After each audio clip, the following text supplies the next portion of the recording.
Hello guys, it's me again, Krong TV, at sa video ito pag-uusapan natin ang isa na namang nakakapanabik na story tungkol sa ating paboritong anime at manga series na Boruto, Naruto Next Generation.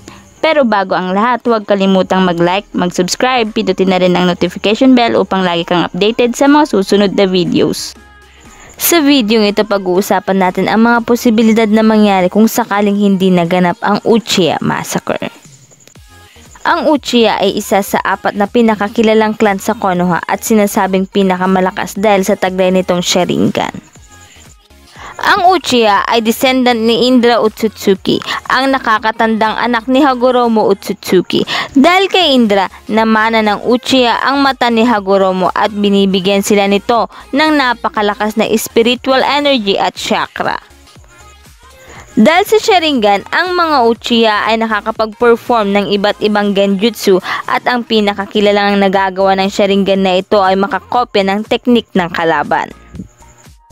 So paano nga ba at bakit nga ba nangyari ang Uchiha Massacre?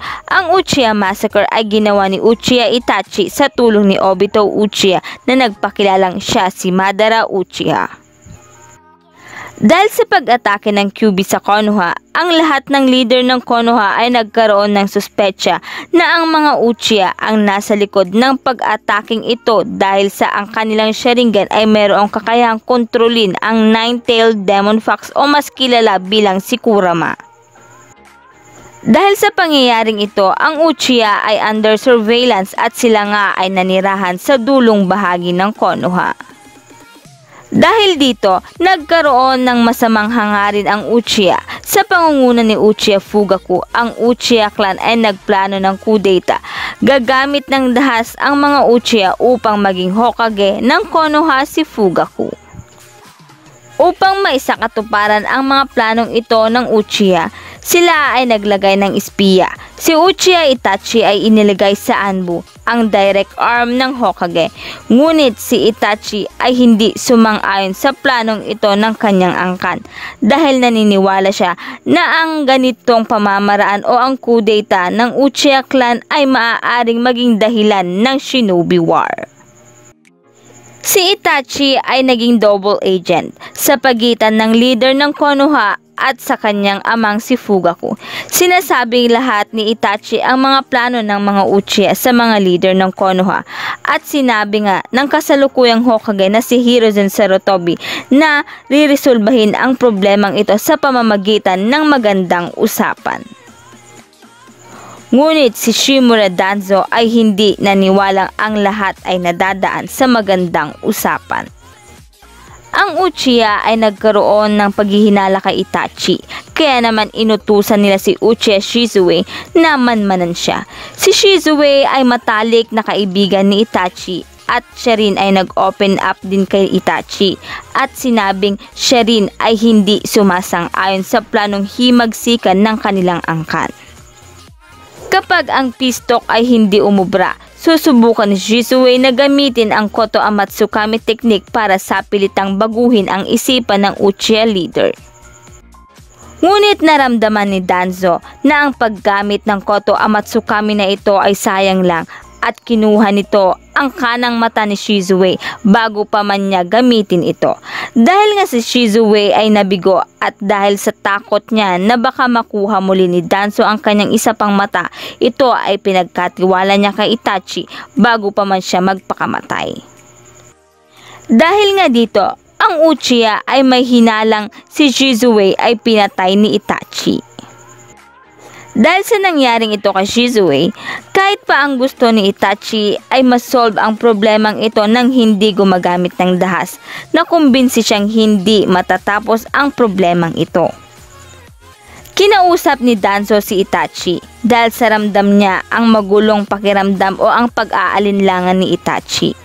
Ipinaliwanag ni Danzo ang dalawang posibleng mangyari. Una, kapag ipinagpatuloy ng Uchiha ang plano lang himagsikan, gagawin nila lahat ang paraan mapigilan lamang ito kasama na ang pagpatay sa buong Uchiha clan kasama si Itachi at ang kanyang nakababatang kapatid na si Uchiha Sasuke. At ang pangalawa ay papatayin lahat ni Itachi ang miyembro ng kanyang angkan at ang kapalit nito ay bubuhayin ang kanyang nakababatang kapatid at pinili nga ni Itachi na iligtas si Sasuke at pinatay niya ang kanyang buong angkan at itinara lamang niya si Uchiha Sasuke. Matapos nga nito ay dito na nga nag-umpisang si Itachi ay maging rogue ninja. Siya ay sumama kay Obito na inaakala niyang si Madara Uchiha. So nalaman na nga natin guys kung ano at kung papaano nangyari ang Uchiha Massacre. So ano naman kaya ang mangyayari kung sakaling ito ay hindi naganap? Parang nakakatakot isipin ang mga pangyayari kung sakaling hindi naganap ang massacre na ito dahil obvious naman na syempre matutuloy ang himagsikan o ang kudeta na pinaplano ng Uchiha Clan. So let's say na mas pinili ni Itachi ang kanyang angkan kaysa sa Konoha at si Obito ay nag-participate sa hangarin ng Uchiha Clan member. Dagdag pa rito, marami ang magbabago sa story ng Naruto kung sakaling mangyari ito. Dahil nga sa matagal na ngang naplano ng mga Uchiha ang himagsikang ito, maaring sila ay nakaisip ng paraan upang matalo o matapatan ang mga elite ng Konoha. Dahil sa wala na si Minato Namikaze ang ika-4 na Hokage na namatay during Nine-Tailed Demon Fox attack, ang meron na lamang ang Konoha ay ang matandang si Hiruzen Sarutobi, ang ika-3 Hokage, si Danzo na masasabi kong this time ay hindi pa siya ganon kalakas. Si Jiraiya, si Tsunade, si Kakashi at ang mga Anbu. So ang meron naman sa Uchiha ay sina Fugaku Uchiha, Itachi Uchiha, Obito Uchiha at ang iba pang Uchiha Clan member. Sa tingin ko guys, mananalo ang Uchiha Clan laban sa leader ng Konoha at sa mga kakampi nito. Ngunit ang Uchiha ay mahihirapan dito dahil bukod sa mga na-mention ko na pangalan na meron ang Konoha ay meron ding napakalakas na clan tulad na lamang ng Hyuga Clan. Ngunit naniniwala akong meron silang malakas na sandata o pamamaraan upang matapatan ang mga ito. Dahil hindi naman sila magpaplano ng himagsikan o kudita kung wala silang malakas na panlaban. Maaaring ang gawin nga nila ay ang kunin si Naruto at i-extract sa kanya ang Nine-Tailed Demon Fox or si Kurama. At dahil sa ginawa nilang ito, dito ay maaaring mamatay si Naruto. Pagkatapos nito ay kokontrolin ni Fugaku ang Kyuubi upang gamitin sa laban ng mangyayari. At si Obito, Itachi at ang ibang miyembro ng Uchiha na ang bahala sa ibang mga kalaban.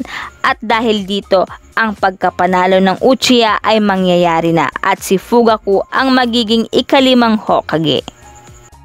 Ngunit bago hirangin na Hokage si Fugaku, masusubukan ang kanyang kakayahan bilang leader ng Konoha dahil sa katatapos lang na laban na ito ay sasamantalahin ng ibang village sa pag-atake dahil alam nilang ang Konoha ay walang matibay na puwersa upang sila ay hadlangan sa pagpasok sa Konoha at dahil dito maaaring maganap ang ika-4 na Shinobi World War. So ito nga guys ay based lang sa aking opinion patungkol sa maaaring mangyaring himagsikang gagawin ng Uchiha Clan. Pero kung kayo ang tatanungin, magtatagumpay kaya ang Uchiha Clan sa himagsikan nilang pinaplano o ano kaya ang mangyari kapag ito ay natuloy?